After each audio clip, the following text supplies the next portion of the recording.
Bonjour, j'ai envie de te parler d'un sujet qui justement peut un peu titiller parfois les gens que j'accompagne en thérapie. La thérapie, hein, par définition, c'est d'aller chercher dans le passé des zones de turbulence, des zones de traumatisation, hein, comme je pourrais le nommer, qui très souvent vont faire écho à la relation avec les figures parentales, hein, notamment, ou leurs substituts, hein, ça peut être la nourrice, la tante, l'oncle, le grand-père, mais en tout cas des figures qui jouent le rôle de parents. Et du coup, dès qu'on vient un petit peu mettre en jeu en thérapie que ce que les parents ont fait n'est pas complètement adapté aux besoins de l'enfant,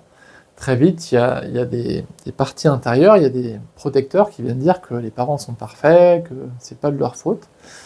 Et en effet, j'ai envie de valoriser un petit peu ça, c'est pas de la faute des parents si l'enfant vit ça, ou en tout cas c'est pas uniquement de leur faute, ce n'est pas toujours de leur faute.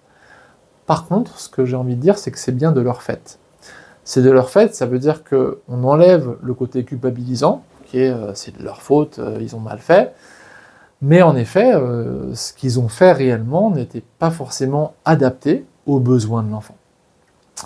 Et quel que soit le contexte, parfois la figure parentale peut manquer de présence pour son enfant parce qu'il y a beaucoup de travail, parce qu'il y a un décès, parce qu'il y a une maladie, parce qu'il y a un accident.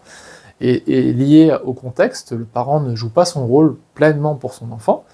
mais néanmoins, le fait est que l'enfant n'a pas eu ses besoins d'attachement qui ont été pleinement nourris. Et comme j'ai pu dire dans une vidéo antérieure, un besoin d'attachement qui n'est pas nourri, ça crée du trauma. Même s'il n'y a pas une volonté, bien sûr consciente de faire du mal à l'enfant, le parent qui ne répond pas suffisamment bien aux besoins de l'enfant, eh bien, ça traumatise l'enfant. Donc en effet, c'est pas de la faute du parent, mais néanmoins, c'est bien lui qui était là, c'est bien lui qui n'a pas, pour X et Y raison,